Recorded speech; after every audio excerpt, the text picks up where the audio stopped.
2016년. 영감도 없고 귀신 같은 것도 믿지 않았는데 지금은 그 존재를 믿게 됐다고 수레를 세운 일.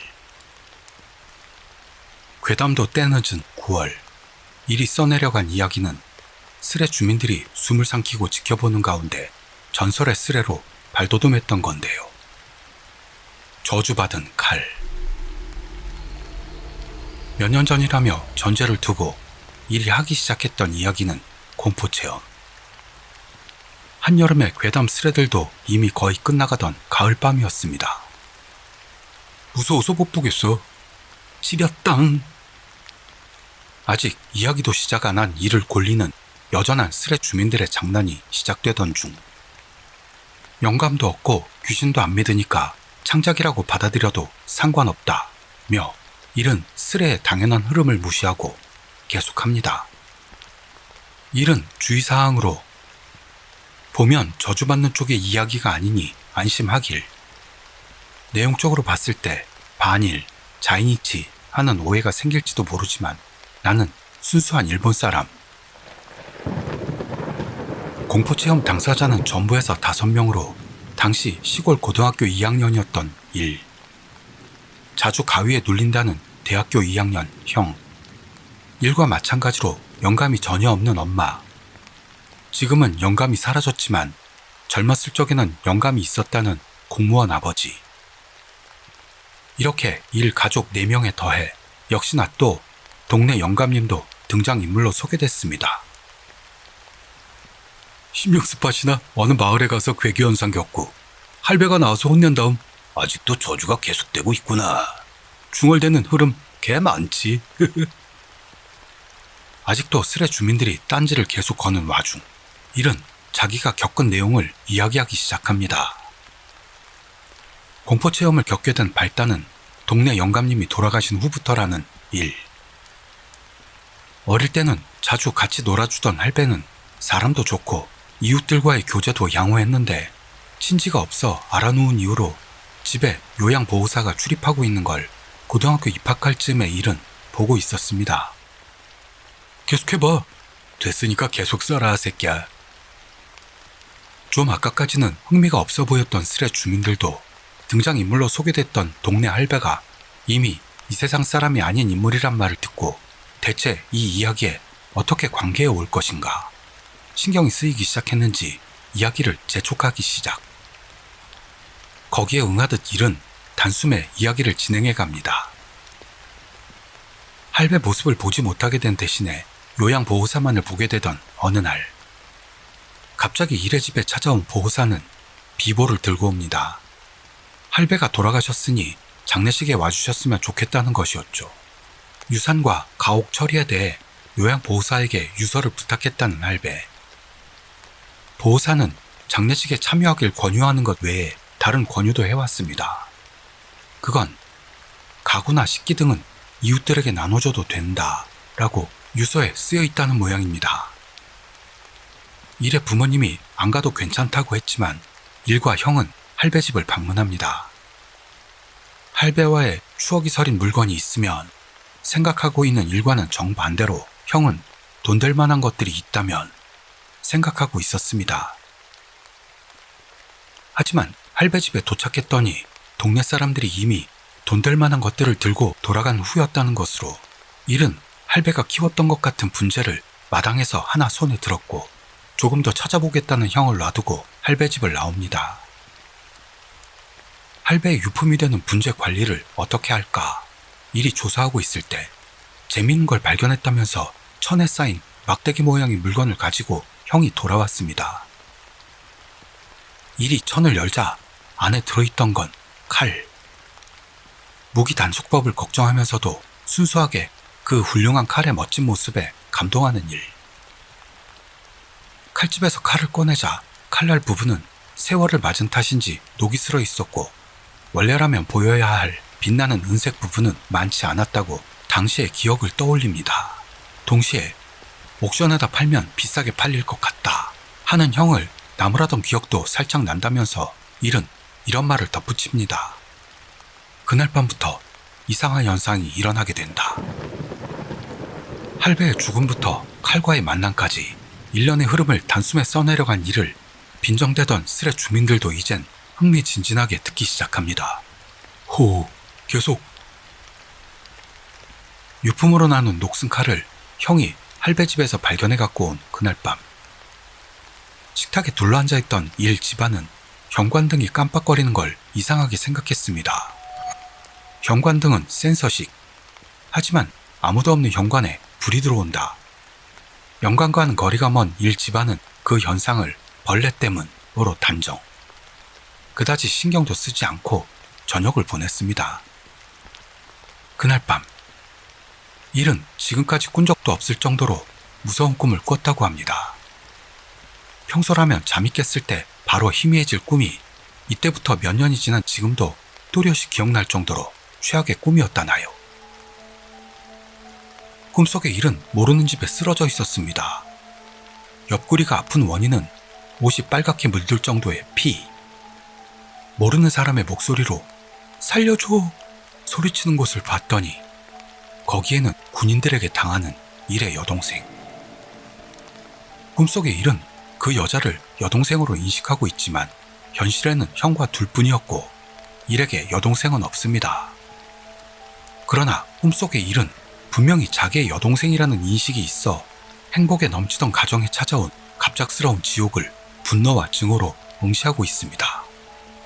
그렇지만 옆구리에 더해 입안도 피로 넘쳐 목소리도 나오질 않습니다. 그런데도 소중한 여동생을 덮치는 군인을 향해 증오라는 감정이 쏟아져 나와 어떻게든 일어서려는 일. 고통을 뒤로 한 채 내 동생을 구하자 생각. 군인들을 향하던 그때 등줄기로 달리는 격통으로 일은 다시 쓰러집니다. 일의 귀에 들려왔던 건 분명한 일본어로 말을 던지는 군인의 목소리. 상놈 주제 용한 놈일세. 자랑스럽게 죽어라. 꿈에서 깼는데도 꿈과 현실의 경계가 구분되지 않을 만큼의 리얼리티에 멍한 일.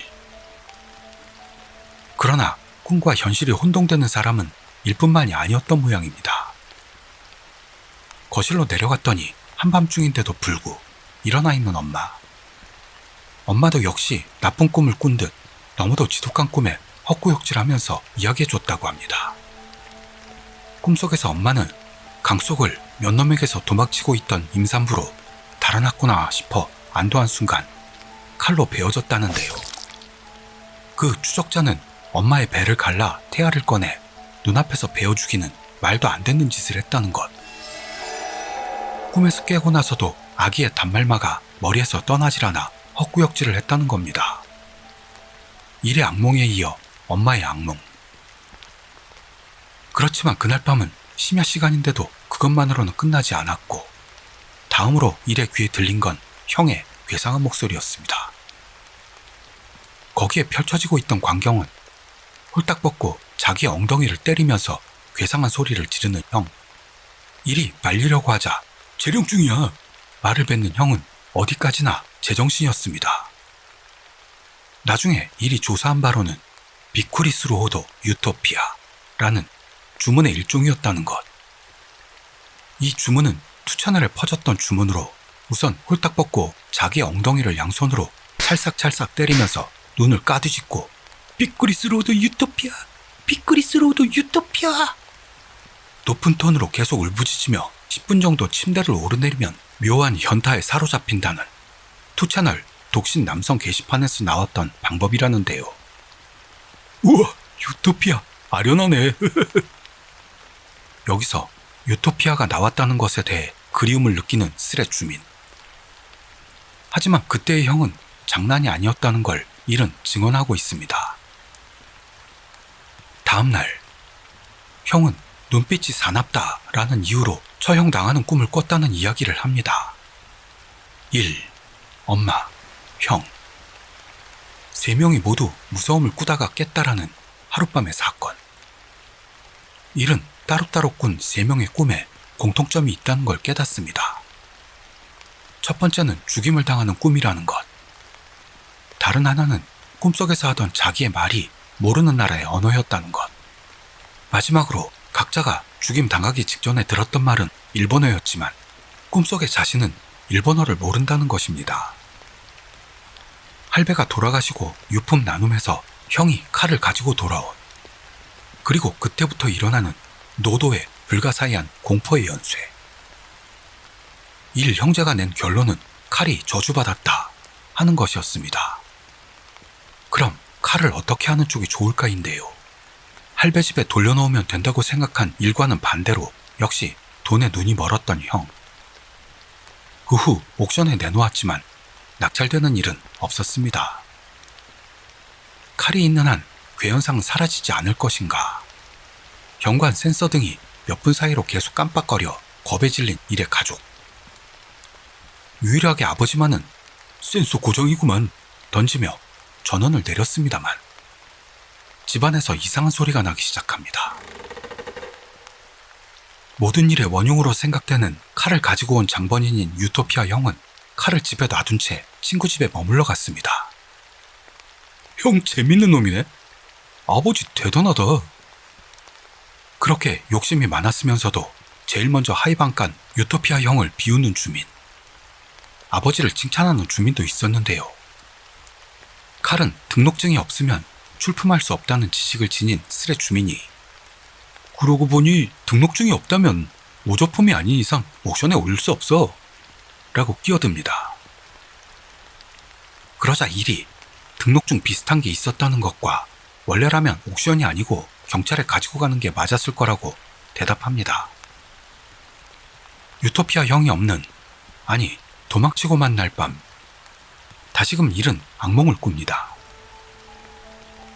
꿈속에서 일은 하천변에서 손발을 구속당한 채 기름 같은 게 끼얹어지는 몇 사람 중에 하나로 등장합니다.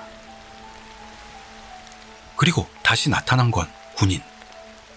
이번에는 총구가 향해 있었고 자기들이 불에 타 죽는다는 걸 깨달은 일.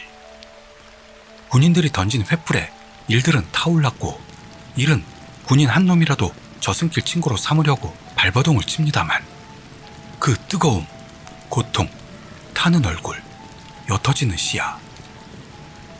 조금만 더 하면 군인 중 하나에게 원수를 갚을 수 있겠다 생각한 순간 가슴이 관통당하고 다시 꿈에서 깹니다. 아무리 꿈속이라고 해도 일이 느꼈던 고통과 공포는 현실감이 넘쳐 스레 주민들은 이러지도 저러지도 못하는 이상한 기분이 들기 시작한 거죠. 안 잘 수도 없는데 걱정이다. 내일도 지각 확정이다.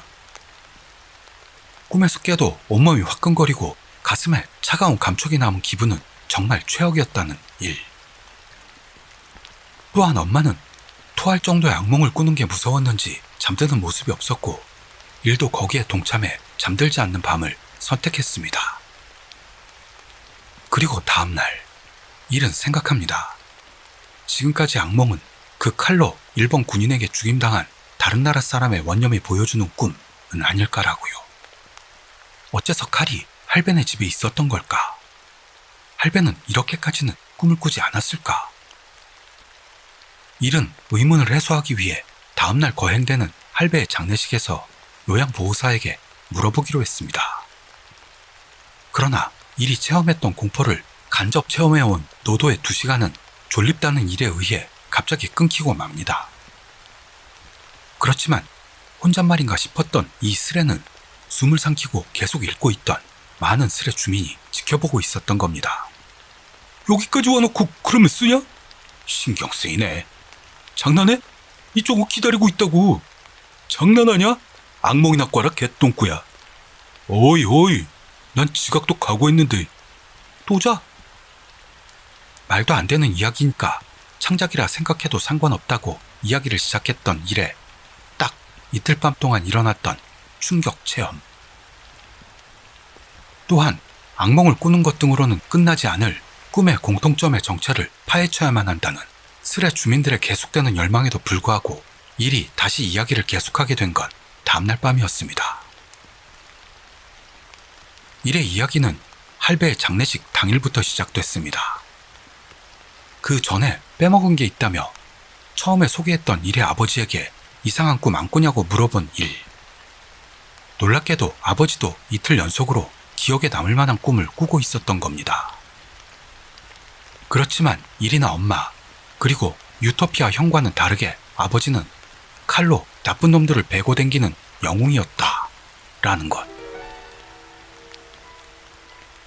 할배의 장례식은 동네 사람들도 참여해 담담하게 진행되었습니다. 오늘 일의 목표는 요양보호사에게 칼에 대해 물어보는 것.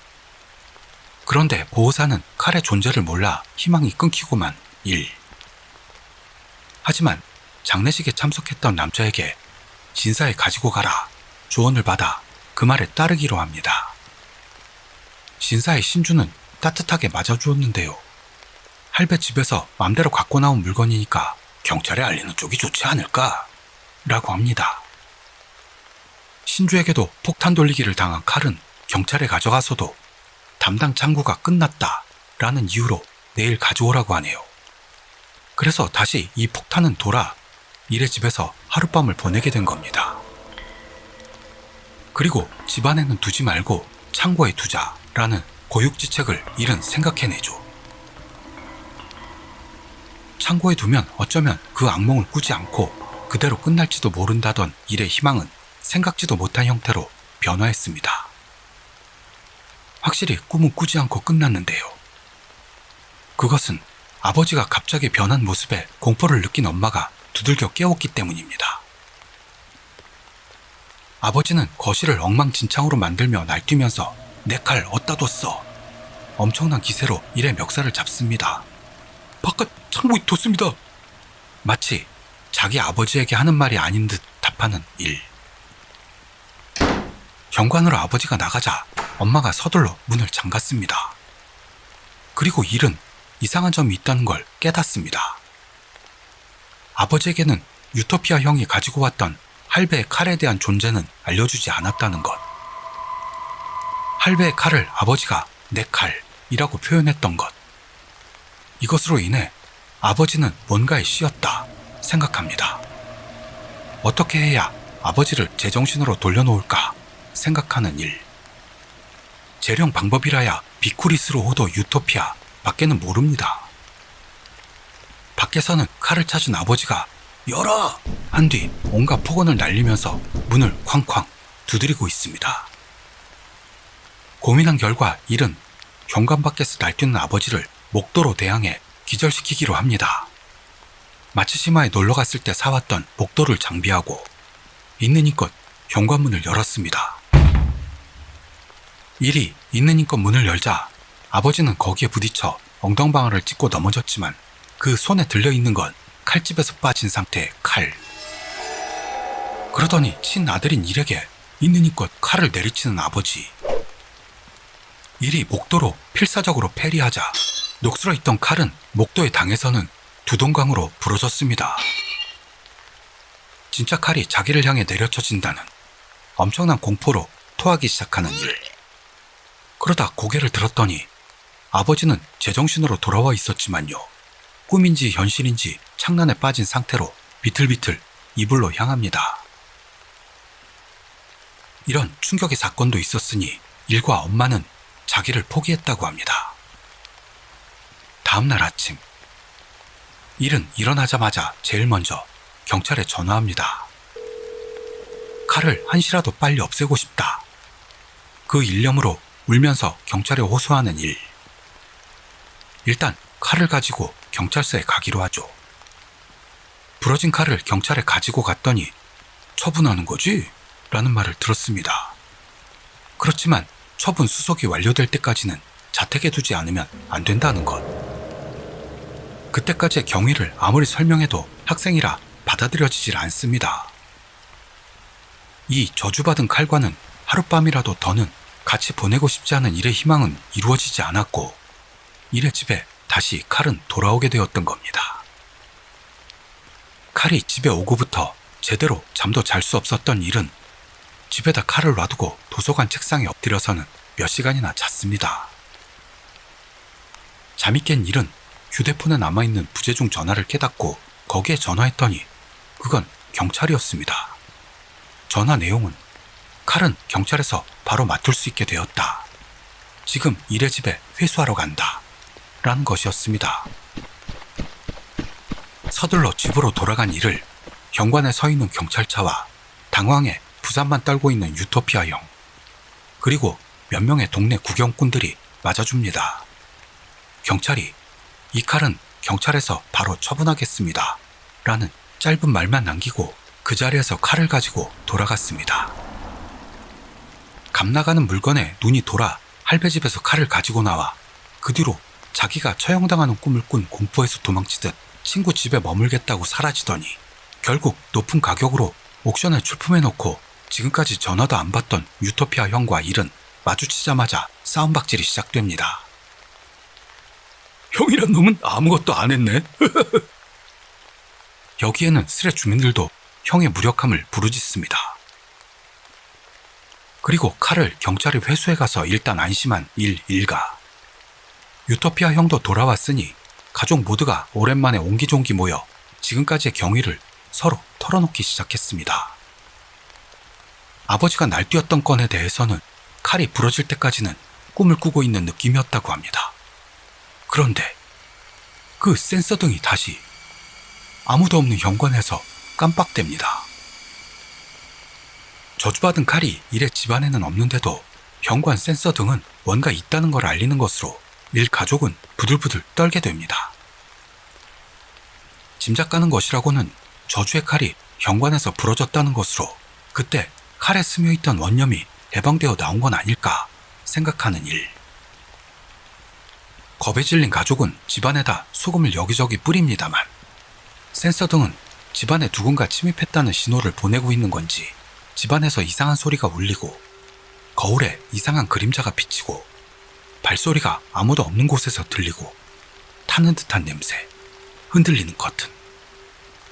종국에는 목욕하는 욕실문 바깥쪽에서 사랑 그림자를 발견해 큰 소리로 도움을 요청했지만 아무도 듣지 못하고 문을 열었더니 그 그림자는 누구의 것도 아니었고 유토피아 형은 주문을 전력으로 외우니 집안에 유토피아가 울려 퍼진다는 기현상으로 악화된 거야. 스레 주민까지 자기도 모르게 끼어듭니다. 괴기현상의 축제장으로 변해버린 일의 집은 공포에 질려버려 집을 뛰쳐나와 호텔에서 머물기로 결정합니다. 오랜만에 아무 일 없이 잘 잔 일가였습니다만 주차장에 세워둔 차로 돌아갔는데요. 거기에는 차창 안쪽에 붉은 손자국이 묻어 있었습니다. 그래서 호텔에서 나온 김에 신사로 가서 도움을 요청하기로 한 일 가족. 공포에서 벗어나고픈 일. 추억이 잔뜩 있는 집으로 돌아가고 싶은 엄마. 대출이 반이나 남아서 걱정하는 아버지. 감당할 수 있을지 모르겠다며 곤혹스러워하던 신주는 일단 하더니 차창에 묻은 손자국을 보기로. 그렇지만 차가 보이자마자 멈춰선 신주는 좋지 않은 예감이 든다. 지원을 부를 수밖에 없다 하더니 여기저기 전화를 걸기 시작. 속속 몰려든 지원 부대는 다른 신사에서 온 듯한 신주들 9명. 개 중에는 저 차 뭐야? 소리치는 신주도 있었다네요. 그리고 일과 아버지에게 나쁜 게 붙어있다 하는 사람까지 나온 겁니다. 일과 아버지가 신주 둘에게 재령을, 빨간 손자국이 창문 안쪽에 묻어있던 차도 신주의 재령을 받고 모두 끝이 난 것 같은 신주들은 한숨을 내쉬면서도 무엇을 받는지를 이야기하기 시작합니다. 신주 군단이 말하길 일에게는 외국인 중년 남성의 영가가, 아버지에게는 외국인 할아버지의 영가가, 차 안에는 일본 아이 둘의 영가가 붙어있다는 겁니다. 어째서 애가? 의문이 생깁니다만 아무래도 강한 영가가 모여있으면 관계없는 다른 영가도 모여든다는 모양입니다. 신주 군단과 일 가족은 집으로 향합니다. 그런데 중간에 신주 군단 중 하나가 구토하면서 상상 이상이야. 준비가 필요해. 상태가 상상 이상으로 나빠 기분이 좋지 않다는 신주들의 제안으로 재령은 나중에 하기로 됐고 다시금 호텔에 숙박한 다음날 아침 드디어 신주 군단에 의한 재령이 시작됐습니다. 집 주변을 흰 종이로 두르고 신단이 현관 앞에 준비되고 재령봉이라고 불리는 오누사가 흔들리며 부족이 붙고 9명의 신주 군단에 의해 재령 의식 준비가 이윽고 정리됐습니다. 드디어 클라이막스에 들어간다. 그렇게 느낀 스레 주민들은 점점 들끓어오릅니다. 결심하고 일에 집에 들어간 신주 둘이 재령을 무사히 마쳤다고 나온 게 1시간 뒤였다는 것. 부적만 떼지 않으면 괜찮다 라는 말을 듣고 들어간 집안에는 복도, 화장실, 그리고 한 방에 한 장씩 부적이 붙어 있었습니다. 그러나 수수께끼는 남아있었죠. 그 칼이 어째서 있던 건지, 그리고 친지도 없던 상냥한 할배가 왜 그 칼을 지니고 있었는지. 외국인을 수없이 벤 칼이라면 외교적으로 좋지 않을 가능성이 있다. 경찰이 재빨리 대응한 것도 이해가 간다. 며 이제 와서 진지하게 생각하는 유토피아 형. 그로부터 괴기현상에 고민하던 일은 사라졌다고 해결됨을 알리고 여기서 이래 단 며칠간 일어났던 저주의 칼 사건이 끝나고 스레는 종료되었던 겁니다. 결국 그 칼이 뭐였는지는 모른 채 끝났습니다만 어쩌면 그 칼과 할배에게는 전범의 냄새가 나기도 하는 것 같습니다. 아버지가 꿨던 악당을 베고 댕기는 영웅이란 건 오히려 반대일 수도 있다는 생각도 드네요. 날이 더워도 너무 덥습니다. 언제 이 더위는 물러갈까요? 우리 치규 구독자님들, 더위 먹지 않도록 찬물 많이 드시고요. 건강 조심하시길 바랍니다. 되도록 낮 시간에는 집에 계시고요.